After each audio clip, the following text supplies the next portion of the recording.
vendredi 17 avril 2026. Mesdames, Mesdemoiselles et Messieurs, bonjour, bienvenue au journal.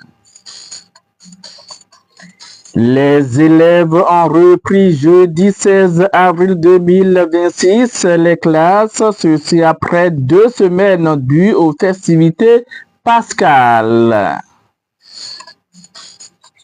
Le duo Wada Intalata est élu provisoirement président de la République du Bénin, ceci au terme de la présidentielle du dimanche 12 avril 2026, et c'est ce qui ressort de la proclamation des résultats de la Cour constitutionnelle le jeudi 16 avril 2026.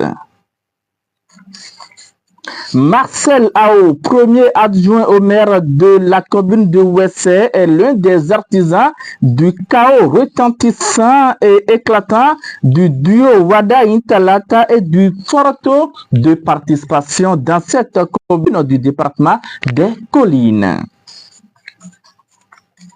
Peut-on tenir de rapport sexuel avec une femme en période de menstruation? La question suscite des réflexions et des analyses approfondies. C'est le titre, bien sûr, du magazine que va nous proposer Ruth Gag dans un court instant. En voilà pour le sommaire. Le développement, c'est dans un court instant. La partie technique est assurée de main de maître par Cyril Bodi. Les élèves ont repris le jeudi 16 avril 2026 les classes après 2 semaines dues aux festivités pascales. C'est une reprise qui annonce le dernier tournant de l'année académique 2025-2026. Pour les enseignants, c'est une période décisive au niveau primaire. On aura à miser sur l'essentiel pour la réussite des enfants, fait savoir Lazare Yéoumé, directeur du complexe scolaire d'Agbano, groupe A.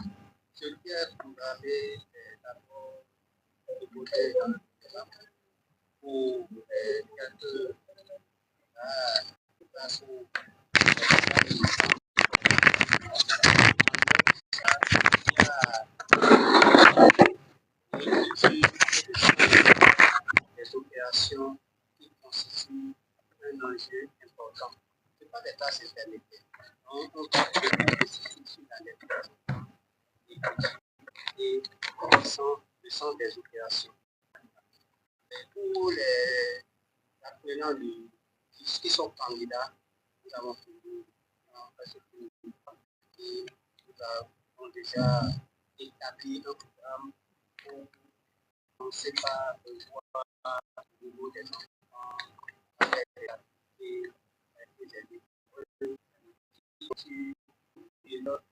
qui permet aux enfants de mieux comprendre si n'ont pas important. Et il y a aussi maintenant que l'administration organise. Nous n'avons encore de questions sur la date. Mais si nous appuie à un programme de travaux dirigés, nous attendons pour ce petit moment capital dans la mesure où c'est dans ce trimestre que se décide, ça sera particulier pour les intermédiaires et l'examen du CP pour les candidats. Nous n'avons qu'un mois. Il invite les parents et ses collègues enseignants à jouer leur partition pour la réussite des apprenants.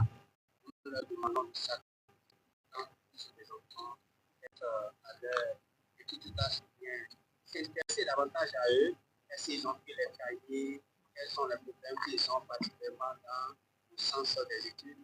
Et en dehors de cela, il y a la santé de l'enfant qui doit s'occuper. Il y a le paludisme qui est dans l'application des musiques. Les parents doivent tenir compte de l'humeur de l'enfant, est-ce qu'il a la fièvre, est-ce qu'il est impliqué aujourd'hui. Sinon, moins qu'à l'habitude, il faudrait qu'on voit ça là.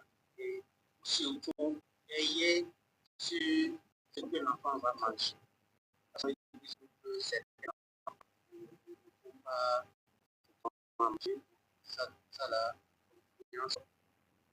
il n'aura pas été dans les classes.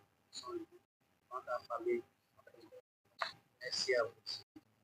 J'en profite aussi pour inviter les collègues à vous sans lâche beaucoup. Applaudis ce que nous avons fait. À l'instant, Laza Yeoumi, directeur du groupe A au complexe scolaire d'Agbanou, au micro de Arnaud Agozo.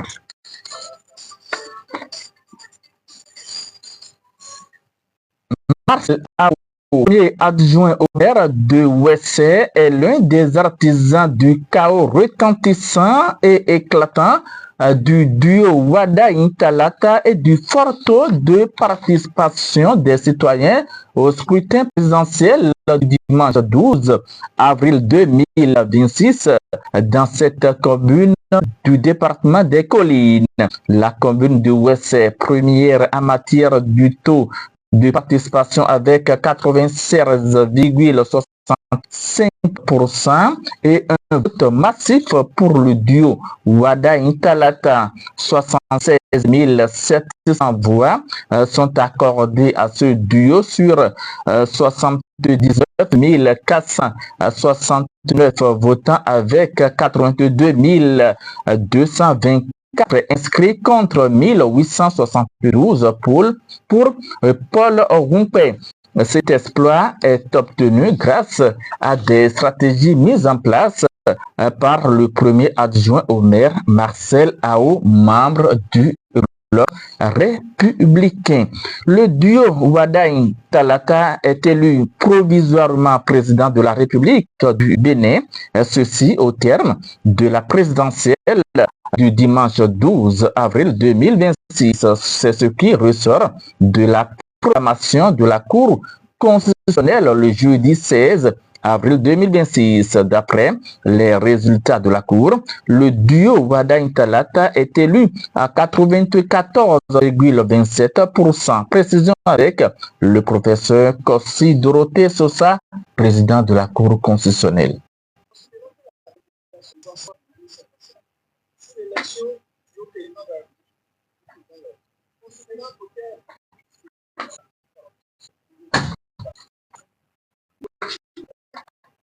À la majorité absolue des citoyens estimés, si celle-ci n'est pas obtenue le premier tour, il a procédé à l'organisation sont ayant été non la majorité absolue des suffrages valablement exprimés est exprimée par la voix. Les suffrages valablement exprimés étant de 4 853 756 voix, la majorité absolue c'est-à-dire à 2 426 754. Les résultats obtenus dans l'ensemble des votes par les deux bureaux de se déclinent Kossi Dorothée Romuald Wadaï, Maria Chabit Talata, 4 761 soit 94%, et Paul Rumpé, 270 soit 5%. Il résulte de ça le Kossi Dorothée Romuald Wadaï, Maria Chabit Talata, 4 soit de la majorité absolue. Il s'ensuit que le duo Kossi Dorothée Romuald Wadaï, Maria Chabit Talata a reçu la majorité absolue de suffrages pour être proclamé dès le premier tour. En conséquence, article 1er déclare que l'élection présidentielle du janvier 2026 est régulière. Article programme élu provisoirement dès le premier de ce Kossi Dorothée Romuald Wadaï. Madame Maria Chabit Talata. Article 3 dit que la présente proclamation de l'état provisoire ouvre droit 6. Les recours devant la Cour dans le délai de 5 jours à compter de sa notification. La présente décision sera notifiée à M. Post, à Mme Maria Chabi-Karama, à M. Paul Boupin, à M. Roch Boupin, au président de la Commission électorale nationale, au président de l'Assemblée nationale, au président de la République, et publié au journal officiel. On siégeait et signé à Cotonou le 16 avril 2026. Merci. Nicolas Lucas Sauvage, Mathieu Bedelo Vincent Kojo Akako, Michel Adakama, Mesdames Alia Bidabakoma, Mais avant, le président de la Cour constitutionnelle a présenté les résultats issus de ces différentes analyses du scrutin au public.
Avec le commentaire sans choix, avec plusieurs choix, portant marque distinctive, barrée ou comportant un choix à cheval sur le télé.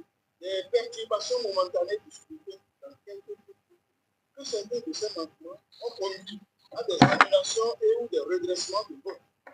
Et ayant affecté les résultats des postes et centres de vote concernés, ces irrégularités ne sont pas de nature à altérer la sincérité, la transparence et la crédibilité du monde dans son ensemble. Il y a lieu de déclarer le secret présidentiel. Vous avez 2026. Vous suivez le journal sur la 103.8 FM.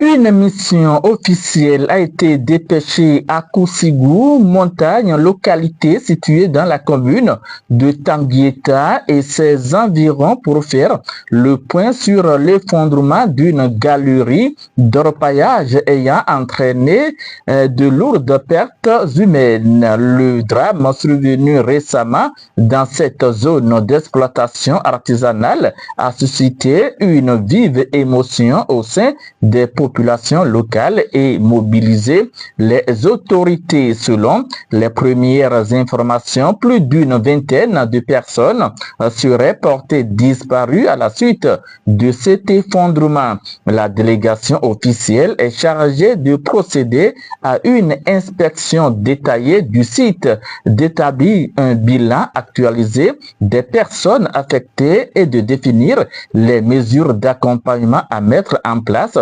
par les sinistrés, pour les sinistrés du moins. Elle doit également analyser les circonstances ayant conduit à l'effondrement de la galerie dans l'optique de prévenir de futurs accidents dans ce secteur.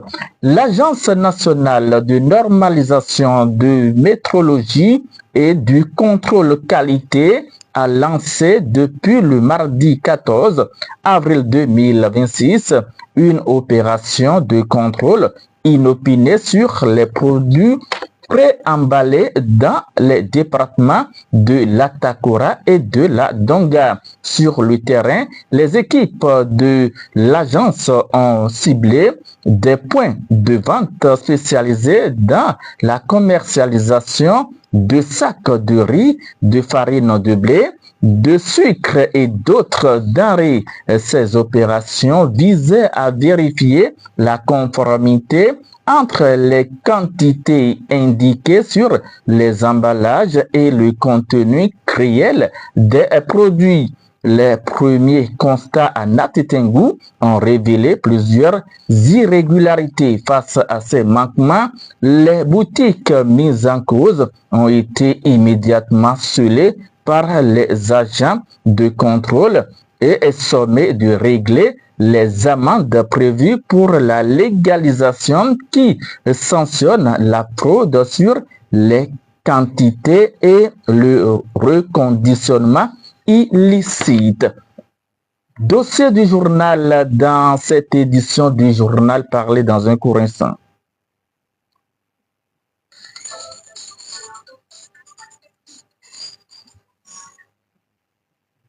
Peut-on tenir du rapport sexuel avec une femme en période de menstruation? La question suscite des réflexions et des analyses approfondies dans la culture africaine. La menstruation impacte-t-elle négativement la vie de l'homme? C'est le titre du magazine Société que nous propose Ruth Dag, stagiaire à la voix de la lama.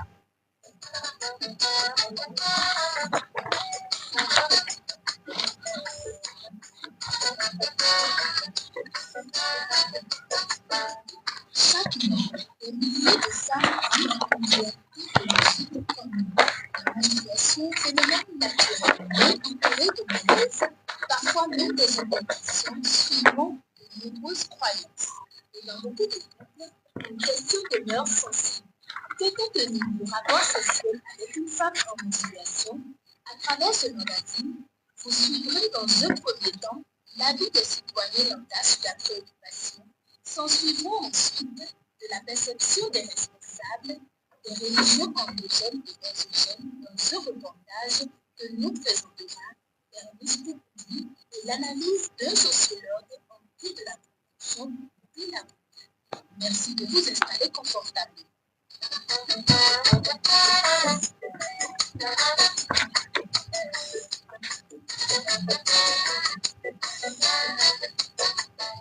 Un homme peut-il avoir de rapports sexuels avec sa femme qui est en règle? Voici ce qu'en pensent quelques citoyens interviewés dans les rues de l'arrondissement central Canada par René Bokodafo. Selon moi, on va tenir rapport sexuel avec une femme qui est en matière de sinon plus ça. Cette femme, parce qu'elles sont en train de se détruire pour tomber enceinte, les docteurs impliquent de faire souvent des rapports dans cette période-là. Si la femme ne suit aucun traitement pour tomber enceinte, moi je crois que c'est salissant et en plus le corps même c'est une activité-là. Ça peut nous temps parce que d'abord c'est le corps de la femme qui est on va sur le plan sanitaire, carrément, là, c'est parti d'infection. Moi, je me recommande personne ne peut faire dans les conditions. Moi seulement, car cela peut entraîner des dépressions pour l'homme et que la femme, du côté de certaines religions, du point de vue s'accorde. C'est le cas de la religion endogène et le christianisme céleste qui pense que la femme en menstruation est impure, donc elle doit rester à l'écart de son mari. Le reportage nous est présenté par Bernice Poukoudi. Pour la religion endogène, les gardiens de la tradition estiment qu'un homme ne peut pas avoir des rapports sexuels avec une femme en menstruation, car, explique ceux-ci, une femme en cette période est impure. Selon vos codes, nous aurons un manque de femmes dans la communauté, c'est un cycle féminin. accompagner son éducative qui peuvent se transmettre. Les consommatrices femmes, ça consomme pour ces raisons, les aux femmes qui sont dans les périodes en cherche après à les pouvoirs, les femmes sociales, avec une femme qui est dans les temps de consommation. Vous allez voir qui est dans les périodes de menstruation, il gage des choses négatives, des fonctions négatives. Or, pendant les transitions, l'homme sait une partie de ses forces de la femme c'est une partie de ses forces de l'homme. La femme est dans les périodes magiques. Elle serait en train de subir les hommes négatifs. Donc, quand tu vas subir l'homme positif à la femme, là, la femme va subir les hommes négatifs. Et que les hommes négatifs, que la femme puisse se bilan avec les hommes positifs. Ça donne moins. On voit que ça donne des hommes négatifs. Même son de cloche du côté de l'Église du christianisme céleste. Cette période est bien encadrée par des principes spirituels, explique Théophile Bonochou, secrétaire général adjoint de la paroisse Saint-Gabriel d'Alada Centre. Chez la femme,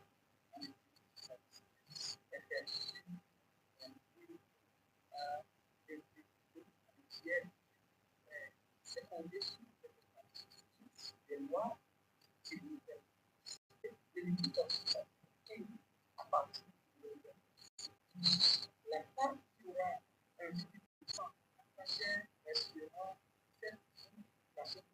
et quiconque la sera élue jusqu'à je pense que à travers ça fait partie d'ailleurs des 12 écrits à notre confrère le pasteur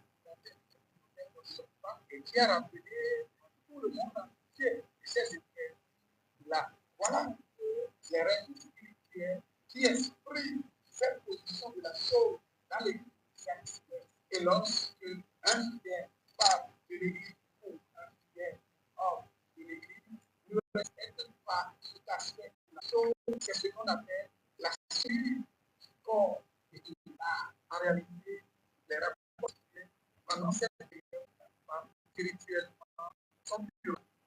Pendant ce temps, Léon, à terme prêtre catholique, selon sa conception, c'est l'intention derrière un rapport sexuel qui définit s'il est proscrit ou non. Dans la Bible, dans l'Ancien Testament, il y a des Lévitique, chapitre 15, verset 30, qui considère la femme en menstruation comme tout ce qu'elle touche, aussi avec elle, sont considérés comme possibles.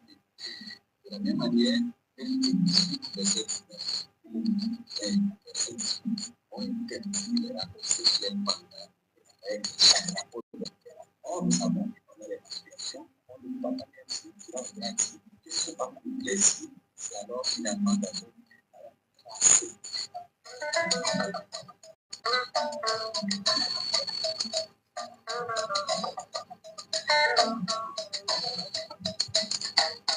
Au-delà de la perception religieuse, tenir un rapport sexuel avec une femme en menstruation ouvre la voie à des infections, souligne la sage-femme Anaëlle Asiami. Nous parlons du possible d'avoir des rapports sexuels pendant des menstruations, d'autant que les règles sont un processus naturel au cours duquel la virus élimine la vie. D'accord? Donc, pas interdit d'avoir des rapports sexuels durant cette période. Voilà. Mais également, ce qu'on a faut savoir que tout ça dépendra donc du confort, du choix et surtout du consentement des partenaires. Il existe par exemple, un cas d'infection parce que déjà le col est légèrement ouvert pendant les règles et pendant les menstruations. Donc, du coup, la prolifération des microbes, c'est beaucoup plus facile en fait. Le risque d'infection est beaucoup plus accru lors des menstruations puisque le col est légèrement ouvert pendant cette période-là. C'est le plus facile. Il y a également la forme de l'infection sexuellement transmissible. SSD, comme le VIH, la chlamydia, j'en passe. Donc, il risque qui peut choquer, mais qui est quand même, c'est rare, c'est une possibilité de grossesse. C'est-à-dire que pendant cette période-là, la femme peut facilement tomber enceinte.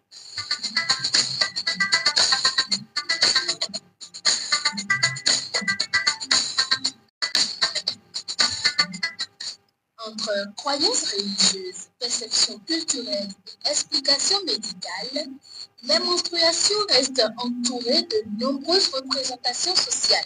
Au-delà de la dimension biologique, cette question révèle aussi la manière dont la société perçoit le corps féminin. Pourquoi les menstruations demeurent-elles un sujet sensible?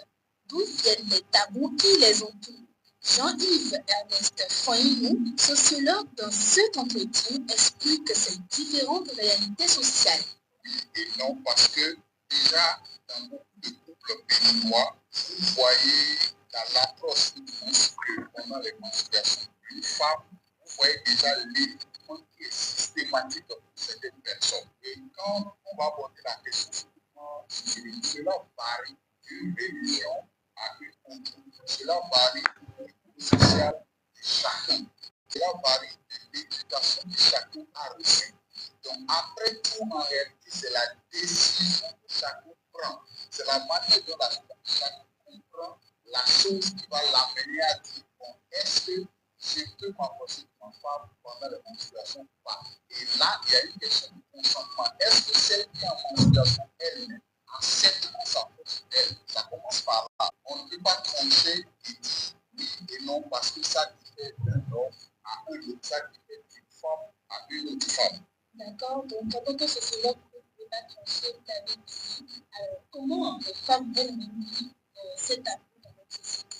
Est-ce qu'elles sont beaucoup plus contraintes que les hommes dans ces situations? Les femmes sont immédiatement les plus contraintes car elles portent souvent, c'est généralement le poids biologique et le poids social de cet événement-là chaque mois. Dites-moi alors, pourquoi ce sujet reste-t-il encore difficile à aborder? Vous l'avez évoqué tout à l'heure dans les médias, malgré les avancées scientifiques et médicales. Oui, ce sujet serait mieux abordé en public aujourd'hui. Le travail commence à la base dans nos différentes familles. Si déjà on apprend à la vie à un certain âge, et à partir de maintenant, à la fin de chaque mois, il y aura telle situation. Et tu vas faire comme cela. De l'autre côté, on apprend aux jeunes hommes en même temps qu'à la fin de chaque mois, c'est qui n'est pas même c'est ce que toi vas vivre telle chose et telle chose. On voit la chose de la sorte, je pense que ce sera plus tabou. Le travail doit commencer avec les géniteurs, les féministes, les médias doivent de temps à autre communiquer la discipline. Les parents doivent être habitués à faire cela.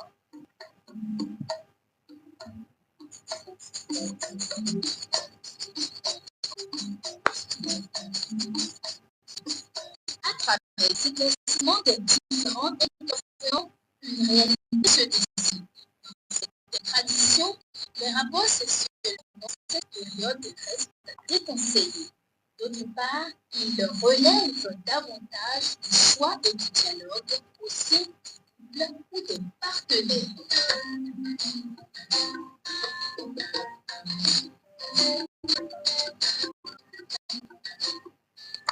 Et c'est sur ce magazine que nous mettons un point final à cette édition du journal Parler. Merci de rester fidèle au programme de la voix de la 103.8 FM.